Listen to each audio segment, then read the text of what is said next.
Wow, ang ganda. Dumating ka na. Ang ganda. Hindi talaga naman nakakatuwa. Yes. Nakita din kita. Magandang hapon. Welcome sa aking channel mga kaganda. Ito nga po ngayon ako'y abala sa pag-aayos ng aking garden. Bihira ko kasi itong mapuntahan at mabisita. At ako'y tuwang-tuwa at ako'y nag-i-trick-trick dyan. Ano bang tawag doon? Aring king-king nang makita ko na bumuka na yung aking magandang bulaklak. Diba? Wow, ang tagal kong hinintay na bumuka yan. Kaya ang saya-saya ko talaga. At ito, itinuloy ko na yung pag-aayos ng aking halaman na hindi ko malaman kung paano ko gagawin dahil nga nakikita nyo naman, no? Napakaliit lang ng aking lagayan dito. Ang pinaglalagyan ko sa kanila ay sampayan namin dito sa may likuran at talagang hindi naman talaga siya malawak man lang, makitid siya, pero dahil nga mahilig ako maghalaman kaya pinagkakasya ko at ngayon inaayos ko naman siya. Naayos ko yung mga halaman na hindi siya nasasagi-sagi kasi minsan pag nasagi mo ay napuputol. Yan, ay yung apo ko pa naman masyadong malikot. Ayan, so hindi ako niyan maganda o gaga kasi paminsan-minsan lang ako makapag-ayos ng halaman ko pag narito ako sa bahay. Ayan. Kaya, ayan. Tingnan ninyo ang aking ginagawa. Ibis dito, ibis doon. Ayan. Sinisikap ko. Ayan. Yung ibinaba ko ng mga halaman, ibinalik ko uli. Ganyan lang ako. Ayan. Aakyat ko na naman uli siya. Ibinaba ko yan. Pero aakyat ko ulit yung isa naman ng aking ibababa. Hindi mapalagay. Yan. So yan ang ginagawa ko pag ako nasa bahay mga kaganda. Kayo, kumusta naman kayo? Ano ba ang inyong pinagkakaabalahan? Ayan o. Tingnan nyo. So, kita nyo ba yan? Meron ako dyang malunggay. O, 2 dahon na lang. Kasi, pag may lulutuin lalo kong tinola, naku, parating na pagtitis kita ha. Mayroon din sana ako dyan na sili, kaya lang puro dahon. Wala pa, hindi pa siya maayos. Kaya binaba ko na naman yan. Taas ko ulit. Baba, taas. Ayan. Inilagay ko doon sa dulo para maayos-ayos ang galawan kasi mahirap gumalaw pag nagsisiksika na. So, ayan, nahihirapan talaga akong mag-ayos ngayon ng aking mga halaman. Actually, kakaunti lang naman sila. Pero pag magsama-sama sila, para marami-rami din na yung nagsusuksukan doon. At ang mga pinaglalagyan ko niyan, yung mga container lang na pinagalisan ng tubig. Ayan. Para, ano ba, magamit pa rin. Ika nga ay recycle. No, di ba dapat ganun ang ginagawa natin? Kaya't ayan, bibili ako ng lupa niyan, lalagyan ko ng lupa diyan, tatabasin ko at lalagyan ko ng halaman para maayos-ayos. Kaya wala ako dyan ginawa, kundi magkuting-ting.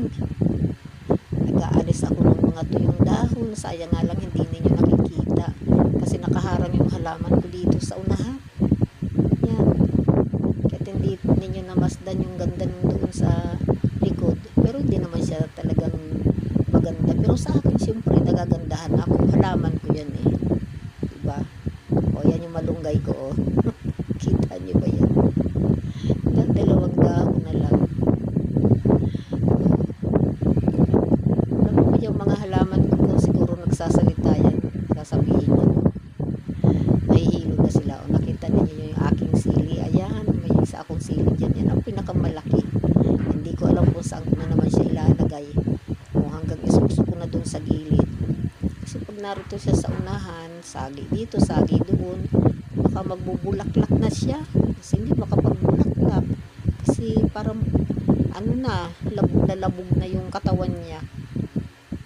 Diba, ang isang tao na, kung labog na, kaya pa ba yun na mamunga? Yung halaman is naglalabog na siya, baka mamaya ay mamatay. Kaya siniksi ko na naman dun. Pero alam niyo ba, ang pinakang problema ko dito sa aking mga halaman, yung langgam. Yan, yung mga pang display na yan, na mga ornamentals, okay lang, hindi siya nilalanggam. Pero pag yung mga sili-sili, yung ganyan, nilalanggam siya, lalo pag mamumunga na. Dati ang dami kong kamatis dyan. Kaso ang nangyari, ay, nilalanggam lang. O, diba? Kita ninyo ang inyong lola. Pagod na ako niyang kakayuko-yuko. Kaya lang ay pinipix ko talaga siya para hindi talaga siya nasasagi. Kayo po ba? Siguro kayo maraming halaman sa inyong garden, no? At malawak ang inyong taniman. Eh ako ganyan lang dahil kami ay nasa apartment at narito kami sa taas. Second floor. Mahirap naman maghalaman dun sa baba. Hindi naman yung tapat ko. Tapos napakarami pong bata parati doon. Kaya yan, magtiyaga na lang ako dyan. Kita ninyo yung aking ginagawa na yan. Hindi na ako makaalis dyan sa mga gawain ko yan. Kayo po ba? Ganyan din ba kayo pag nasa bahay? Kasi ako pag nasa bahay ganyan, hindi ako mapakaliikot ng ikot. Pati yung mga halaman ko ay nahihilo na rin sa kakaikot. Ikot, ikot, ikot, ikot. Pakakataas, ibababa, pakababa, itataas. Kaya tingin-tingin pa ako dyan kung paano ko talaga siya maaayos. Diba? Sino ba ang hindi mahihilo dyan? Ayan. Ihahanap ko talaga siya ng masisiksikan dyan kasi gusto ko sana nakakalapit siya sa araw. Ayan. Kasi ang sabi dapat yung halaman ay naaarawan. Yung halaman ko, aarawan din naman siya pero hindi yung talagang araw. Hindi ko rin alam kung gusto ko talaga yun ng halaman, yung araw na natatanggap nila dyan. Yan. Minsan may halaman na nga ako dyan na namamalayan ko. Naku, wala na. Para na siyang tao na hindi pinakain ng isang araw. Yan. Buti pag nakikita ko siya at naagapan ko siya, nabubuhay ulit. Yung hinilagay kong halaman na yun, bago lang yun. Tinuso ko lang yun doon. Dahon niya siya. Sabi kasi nila nabubuhay daw yun eh. Kaya ayun. Hindi pa naman siya tuyo. Para may pag-asa naman siyang mabuhay. Kayo po ba? Mga kaganda, ano ba ang inyong mga pinagkakaabalahan ngayon? No? Parang nakikinig-kinita ako. Wala kayong ginawa kundi mag-outing. Mapunta sa tabing dagat. Mainit sa dagat ngayon, di ba? Swimming pool na lang o kaya dun sa may mga bukalos, may talon. No, yun ang masarap. Malamig ang hangin doon, malamig ang tubig. Naku, sigurado. Napakalamig ng tubig. Tama sa init ng panahon ngayon. Ayan. So marami akong pinipix dyan. Namamalayang ko na, napabayaan ko na pala yung halaman ko. May mga natutuyot-tuyot na nga dyan. Kaya para makikita ko siya, ginagawan ko siya ng paraan. Yan yung lupa ko, binitbit ko na. Ang bala ko dyan ay magtatanim ako ng kamatis. Kaya ayun yung aking pagpupunlaan. Yung lagayan ng itlog. Diba? Para isang buto, isang box doon. Yan dahil sa kalikutan ko. Nakita nyo ba yung bit-bit ko? Naputol na. Ang hinayang naman akong itapon. O kaya hinahanapan ko kung saan ko siya isusok-sok para bumuhay siya. Mabuhay naman siya, ililipat ko na lang siya. So ganyan lang ang aking ginagawa. Masaya ako kung nakikita ako silang maganda yung mga halaman ko, parang maaliwalas ba, parang wala silang stress. At ako rin, nawawalan din ako ng stress.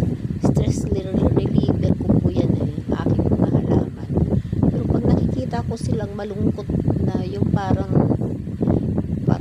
maraming problema. Di ba yung mga halaman para din tayo. Pag hindi sila masigla, parang ang dami nilang problema. Parang nai-stress din sila. Alam niyo ba yun? Kayo ba? O di ba? O yan, ang ganda-ganda talaga niyan. At ang tagal ko yan hinihintay-hintay. Kaya naku talaga naparing-king-king talaga ako dyan kanina. Ano ba ang tawag niyan sa inyo? Kasi ako lang, ang alam ko lang, lirio yan. O nakita niyo ba yan? Ibinaba ko na yan. Inakyat ko uli. Diba, hindi ako papalagay. Hindi kasi naman, yan ay lumalaki. Pero sa akin, maliit lang. Maliit lang siya kasi, iwan ko, naging dwarf na yata. Eh, matagal na yan. Hindi ko nga alam kung naghihingalo na ba siya. Yung mga dulo-dulo niya nga, tinitignan ko, parang natutuyot. Lulungkot naman ako kasi ang tagal ko na yan inalagaan. Diba, lipat ko na naman, di ko na alam kung saan ko ilalagay ang halaman ko na yan. Binaba ko ulit. Pangalawang baba ko na yan. Hindi ako mapalagay talaga. Ayan. Tingnan ko naman kung okay na, kung maayos na. Hanggat narariyan ako, hindi pa yan mapapalagay ng mga halaman na yan. Kasi sinasabi ko sa inyo, kung tao yan, siguro magagalit na yan sa akin. Sisisigaw na yata yan dyan. Ginagambala sila. Yan o. Nalis ko na dyan. At nilagay ko na sa isang gilid. O, hindi pa rin nga ako dyan mapalagay. Tama na ba yan? Nilagyan kong yan. Sinabit ko. Tapos naputol naman yung alambre. Ay, nako. Tapos napansin ko, naku, butas na pala siya. Kasi naman matagal na yung aking mga container na yan na pinalalagyan sa kanila. So bala ko siyang palitan pag nagkapera. Hindi ko nga alam kailan magkapera eh. Parang wala man lang pag-asang kumita sa Facebook, sa YouTube, no? Pero tiyaga-tiyaga lang. Pasasaan ba yan? Diba? So ganun lang. Para naman si Lola Ganda ay mayroong magagamit sa kanyang mga halaman na ayan, hindi na mapakali kung saan ko talaga ilalagay. Pero ilagay ko naman yan. Naisip ko naman ako, baka pag may nagmamadali. Excuse me. Mamadali eh, masagi iba. O tapos, ayan, laglagan. Eh, ang ganda-ganda pa naman ang mga dahon yung pababa. Para siyang plastic na hindi mo maintindihan, parang jelly. Yan, kaya ako iilan lang yan, dalawa. Ako sayang, hindi ko sa inyo naipakita ng maayos. So, nang hinayang din naman ako ilsin to. Diba? So, kaya ayan, hinahanapan ko talaga siya ng mapaglalagyan, yung halaman na yun. Kita nyo ba yan? So, iyan lang. Palipas oras ko, yan ang ginagawa ko sa bahay. Tapos na akong mag-ayos sa loob, kaya nandiyan naman ako sa likod. Gusto ko silang maisalba na hindi tuluyan silang masira at matuyo. Kasi magtatag-init, talagang tag-init na, diba? Mainit ng panahon, diba? Hindi na ako mapalagay dyan sa mga halaman na yan. Pero mamaya niya, pag alis ko dyan, hindi talaga yan dyan nagpakalagay. Hindi ko na alam kung saan ko ipaglagay. Kayo ba ganyan din mga kaganda? Ganyan din ba kayo? Yung na-stress pati yung iyong tanim. Siguro pag nakita na ako ng mga tanim ko, sasabihin niya, ayan na naman, ayan na naman. Bubuhati naman ako. O, tingnan mo. Parang sinasabi niya sa katabi niya, o, tingnan mo. Tingnan mo. At kung saan-saan na naman ako niyan ilalagay. Kung balakang yan, may balakang yan, sumakit na, no? May pet yan, bagsak na sumasakit na. Diba? Nalis ko na, ibinalik ko ulit. Ako, ganyan talaga ako. Hindi ako mapakali. Hindi ako mapakali kung saan ko ipaglalagay yung mga halaman ko. So, pinagmamasdan ko sila. Talagang ano na. Diba? Ayan, binuhat ko naman yan dyan.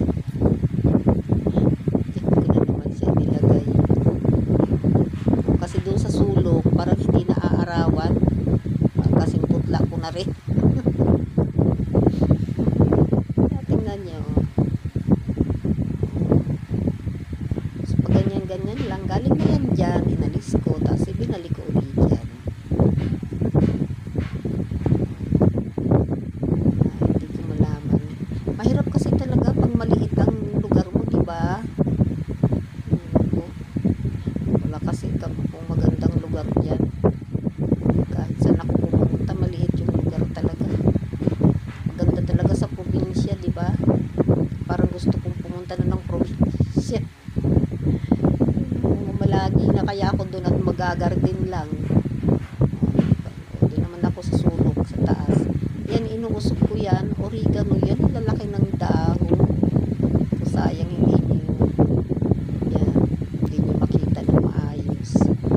pagkalalaki, pero pag nakita yan ng aking apo, ubos ang dahon na yan. Dahil alam nyo ba, meron akong apo na 4 years old, ang galing magbang ng oregano. Ayan. Ako, hindi ko muna pinapakita sa kanya. Pag sinipon na naman siya, ipapakita ko na yan. Sigurado ubos yan. May sipon yung o walang sipon. Magaling sa oregano talaga siya. O ayan, di ba? Kita nyo? O binaba, inakyat, o binalik uli siya. Diyan na yan galing. Ibinalik uli. Ayan. Ikot, o ikot na naman, ikot. At sabi ko sa inyo, kung tao yung aking halaman, nako, nahimatay na yan dyan sa ilo. Ikot, ikot, ikot. Ganyan na. Paikot, ikot talaga yan. Ay, ako. Hindi mapakali. Kaya ayan, siguro mana sa akin yung mga halaman ko, hindi rin mapakali. Hirap sa kagagawan ko. Bibit-bit ko na naman yan, bitbiting ko na naman yan. Yan. Hindi ko yan titigilan hanggat hindi ako nagagandahan sa itsura nila. Pag satisfied na ako dyan, saka ako dyan aalis. Saka ko yan sila iiwanan. Diba? Kita nyo ba? Yan ang aking stress reliever na pagkaganda-gandang bulaklak na yan ng lirio. Yan ang pagkakilala ko lang sa kanya si Lirio. Naalala ko yung artista na si Lirio Vidal. Yan ang aking favorite dahil nung mga kasagsagan niyang kabataan, ang ganda-ganda niya. Yan. So pag nakakakita ako ng halaman na ganyan, naalala ko siya. So, ayan, mag-aayos na ako para diligan naman sila. Kasi, mayroon na yan mga tuyo-tuyo. Pero hindi naman lahat ng halaman ko ay sabay-sabay kong dinidiligan. Kaya habang nag-iipon ako ng tubig, pinagmamasdan ko sila. Kung may napapansin nyo yun sa background na yun, yung kaputol na binti na yan, hanggang bewang. Ayan. Yan yung sa mannequin ko na pinaglalagyan ng mga shorts at leggings dati nung nagtitinda pa ako. Pinapatapon ko na nga yan sa apo ko, huwag ko daw itapon kasi swerte daw. Di ko nga alam kung swerte sa ako kasi wala naman akong nararamdaman, nakikitang swerte. O, yan nga pala yung mga shell ng itlog. Yan, hindi ko sila itinatapon kasi Pilipino ko siya. Dinuduro ko siya ng pinong-pino at siya yung ginagawa kong abono dyan sa aking mga halaman. Ganyan lang. Minsan naman yung balat ng saging, hiwa-hiwain ko siya tapos bababaran ko siya ng tubig. Tapos yun, gagawin kong pangdilig sa kanila. Kaya yan, hinahanap ko na dyan yung mga tuyo-tuyo na dadaanan kong halaman kanina at akin na siyang didiligan para makaginhawa na sa kakapaikot-ikot ko. Kaya yung mga puno-puno niya yung nasa taas yan, dinadama ko yan kasi tinitingnan ko kung basa pa o tuyo na. Kasi mahirap naman kung basa. Mahirap na babad sila sa tubig. Yan, kaya inigisa-isa ko silang tingnan kung tuyo na ba sila o hindi pa. So, kaya hindi sabay-sabay ang pagdilig ko dyan. May mga halaman kasi mabilis siyang matuyo kahit na minsan sabay-sabayin mo. Bakit kaya gano'n, no? Sila ba ay nauuhaw? Kaya natutuyo sila agad? O mahina yung kanilang kapit? Kasi yung iba, medyo matagal naman siyang matuyo. Kaya nga hindi lahat yan, no? So, inilabas ko na yung timba para mabilis-bilis ako makapagdilig. Ayan. Pero alam kong hindi rin yan kasya. Kaya lang kasi ang layo eh. At yan, nahihirapan talaga ako magdilig at mag-abot ng mga medyo malalayo kasi ako'y nasisikipan dyan at may nakakaharang dyan sa akin. So dahil kasi yan yung aming likod, so ano yung mga bagay-bagay na aalisin ko dito sa loob ng bahay, ilalabas ko dyan. Kaya't mayroon ako dyan na ipapatapon pa. Sana mamaya bumalik na yung apo ko para maitapon niya. Para makaginha-ginhawa din yung paglakad-lakad ko dyan. Kasi minsan nakakasabit-sabit ako. Yan. So kapag nagdidilig ako, dahan-dahan lang. Kasi baka ako'y makabasa doon sa baba. Dahil sa second floor nga kami ng apartment. Siyempre may nakatira doon sa baba. Yung pating-parte na yan, yan na rin ang sampayan namin. Wala lang kayong nakitang sampay dahil inalis ko na. Yan, tuyo na kasi siya. Inilipat ko na sa kabila. So medyo mahaba-haba naman yung sampayan namin doon sa may kusina. Kaya lang siyempre hindi ko naman yung pwedeng lagyan ng halaman. Tuloy hindi naman siya talaga kusina. Parang dirty kitchen lang siya para doon ka magluluto. Ayan. So ganyan. Ganyan ang aking maghapon natatapos. At yung mga gawain ko pa sa aming parokya na dala-dala ko dito sa bahay.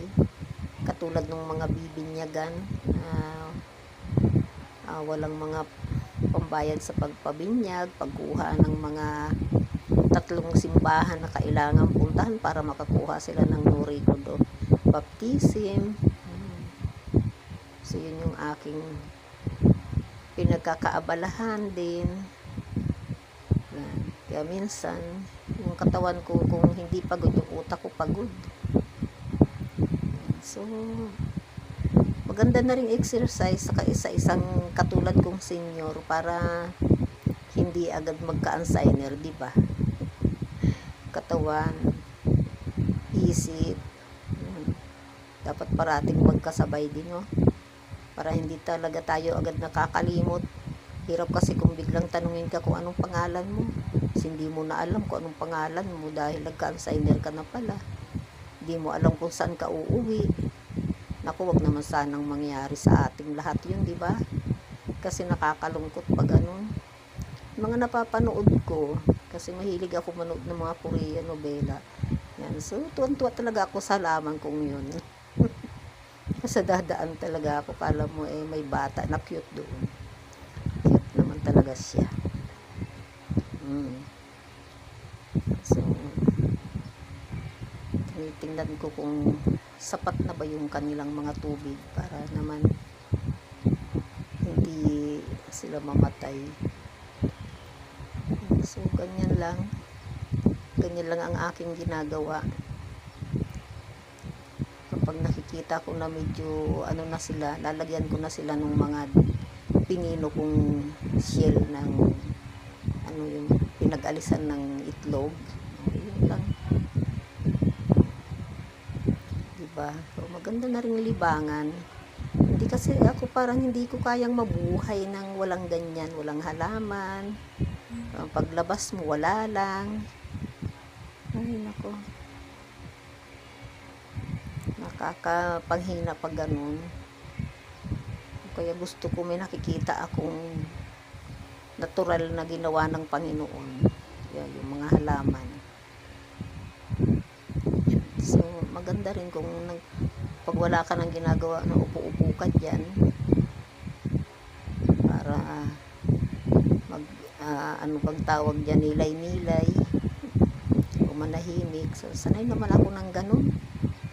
Kaya kung kahit ilang buwan mag-isa lang sa bahay, hindi ako maboboring kasi marami akong ginagawa marami akong pinagkakaabalahan.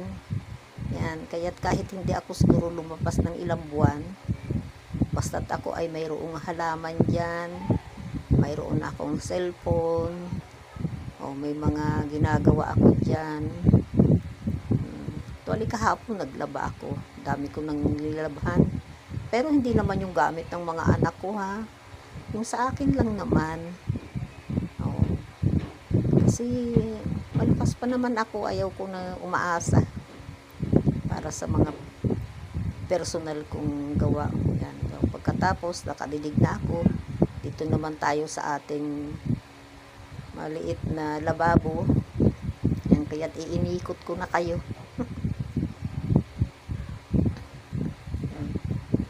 Ako naman ay manghuhugas dyan, so may kaunti lang naman yung aking hugasan.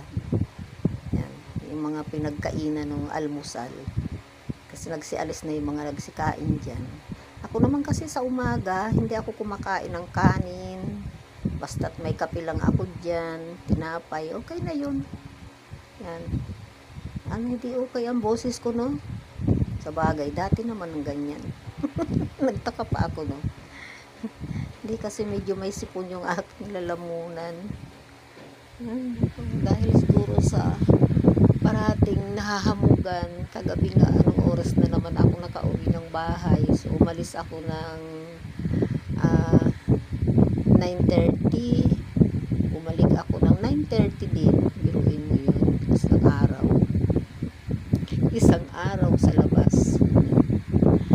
Marami kaming ginawa at hindi na rin ako umuwi. Para pinakanglas na ginawa namin ay yung aming meeting para sa paparating namin Santa Cruzan.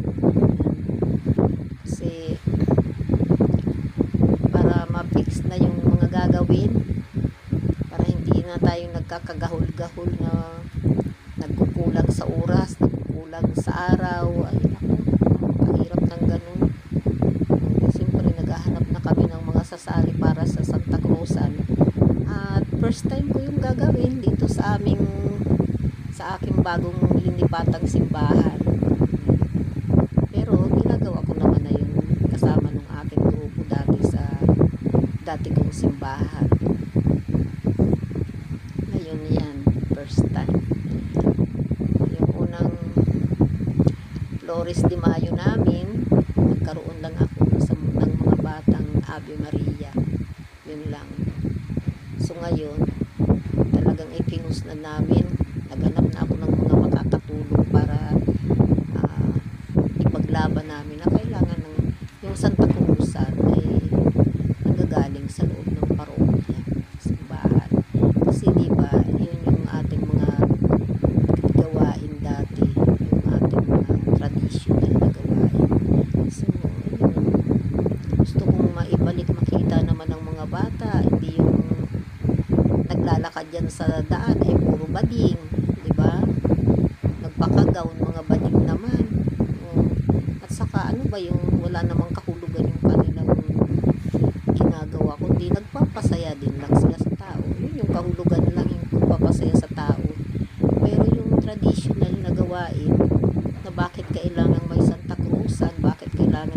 si Maria Elena, ano ba yung kanyang ginawa? Nawala na. Di ba? Hindi na nakita. Yan. Kasi iyan ay nariyan siya kasi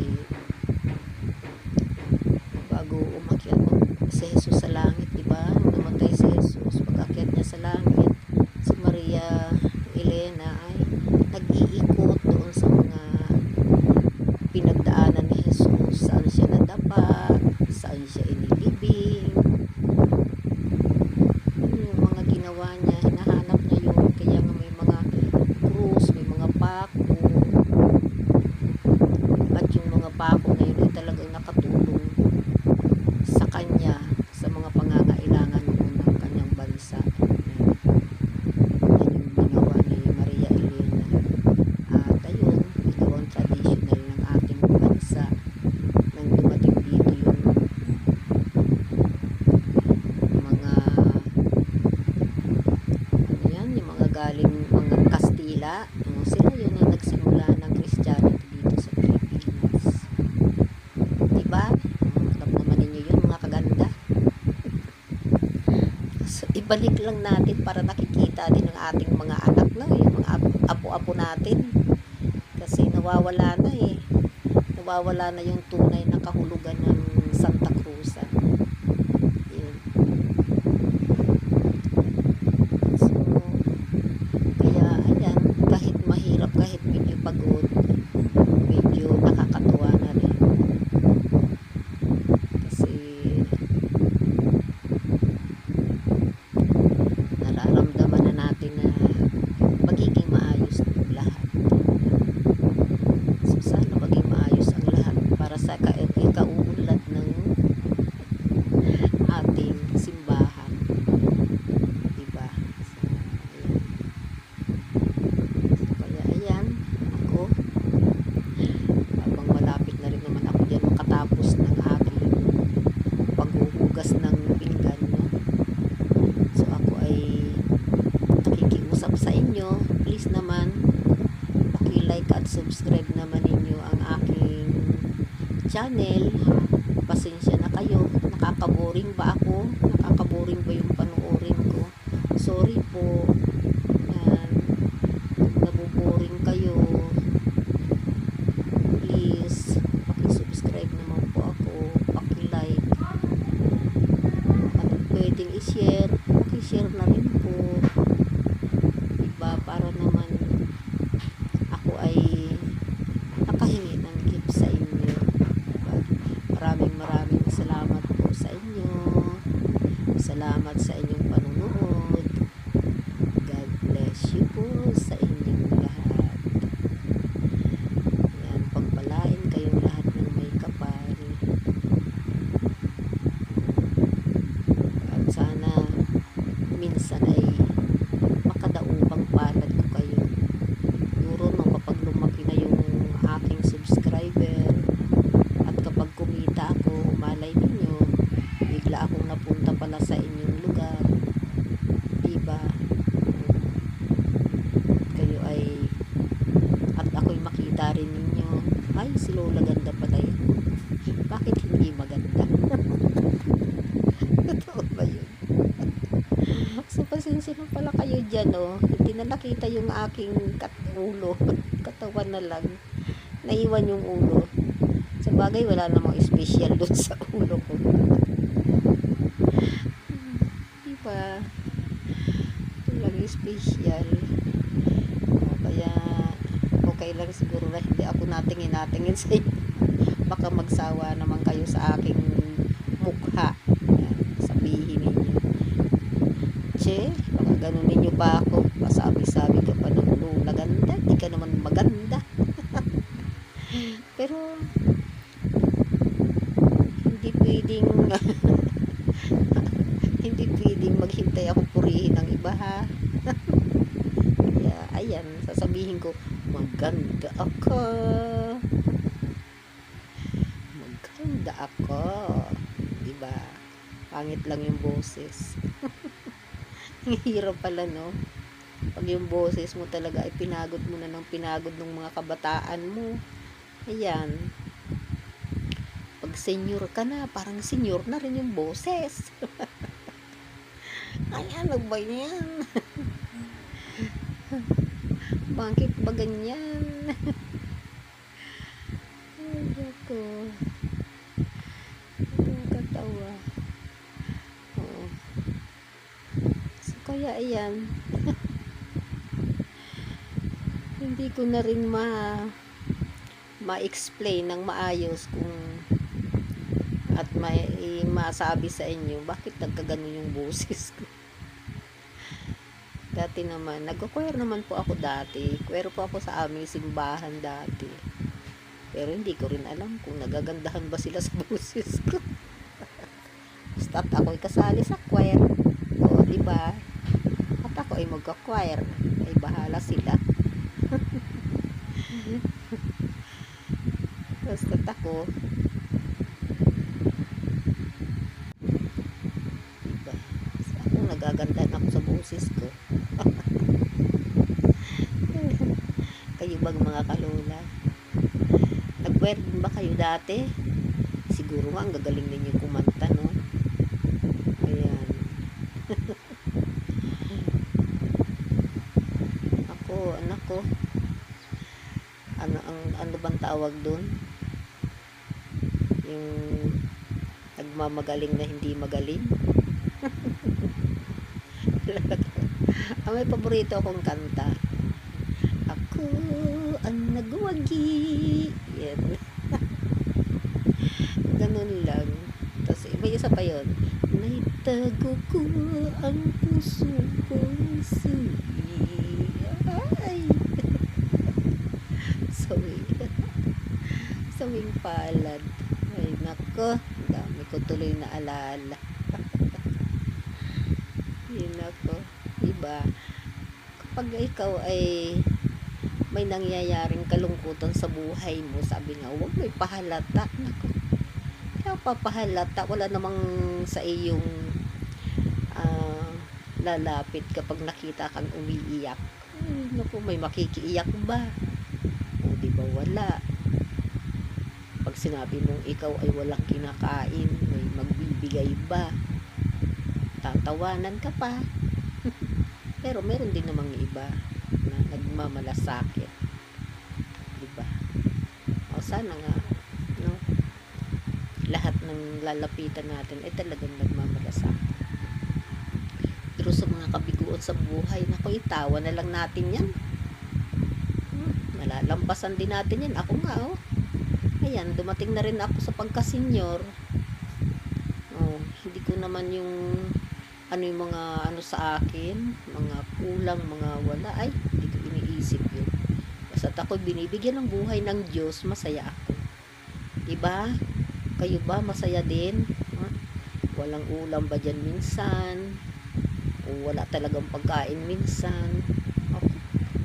Magdasal na lang tayo, may dadating na. Ganun lang. Nako, alam nyo lang, ngiti-ngiti lang tayo. Ngiti ang problema. Ano ba yan? Pangit pa talaga yung boses ko, no? Nakakainis.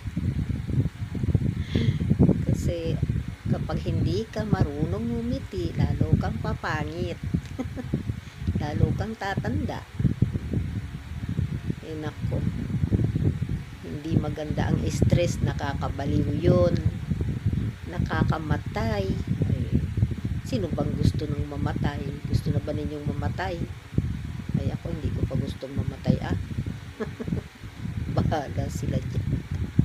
Alam nyo, paalam na ako sa inyo kanina nga, tagal nating matapos, no? Hanggang ngayon hindi tayo napupunta dun sa dulo. Hindi ba mga kaganda? Ayan, nakita na ninyo yung aming kusina. Maliit lang naman siya. Sorry. Pero dahil sa kakamuni-muni ko dyan, ang tagal ko makatapos maghugas ng isang pitsil. Ang kupad ko ba? Yan, isang pitsil lang yan, hinuhugasan ko yan sa ilang baso. hindi na ako nakatapos. May pasensya na kayo kung ako nagpapaalam sa inyo ng maaga kasi para mamaya pagdating doon sa dulo, 'di ba? Kasi minsan hindi ako nakakapagpaalam sa inyo ng maayos at hindi ko nasasabi yung gusto kong sabihin dahil namalayan ko tapos na pala yung aking video. Ayan. So kaya ayan ang mga ginagawa ko diyan, sa wakas ay natapos din. Tapos at ako'y nagpunas-punas na rin dyan ng aking basahan. Siguro pag matanda na talaga, no, hindi na ganoon. Hindi na ganoon kabilis na kumilos. No, pero hindi naman yung matandang-matanda. Kasi siyempre pag matandang-matanda ka na, makakagalaw ka pa ba? So, ayain ninyo ako magsayaw. Kikisayaw pa ako sa inyo. Okay, so mga kaganda, maraming salamat sa pagtsatsaga ninyo sa akin. Siguro ay hanggang sa muli nating pagkikita-kita. At magkasama-sama muli tayo. At gaya ng pakiusap ko sa inyo, sana po naman ay suportahan ninyo ako. Yung makakapanood nito na hindi pa po nagsusubscribe, paki-subscribe naman po ako para matagdagan po yung aking subscriber. Kasi alam nyo na, ang inyong lola wala namang sweldo. Yan. Ano yung mga pinagpapagalan ko dyan? Voluntaryo lang po yun. Hindi naman po ako nagsusweldo. Kung ano yung mga nakikita ninyo dyan, wala pong sweldo yun. Kung bibigyan nila ako ng pamasahe ng allowance, so hanggang doon lang po yun. Pero masaya na rin naman po ako. Basta bahala na sila sa wala,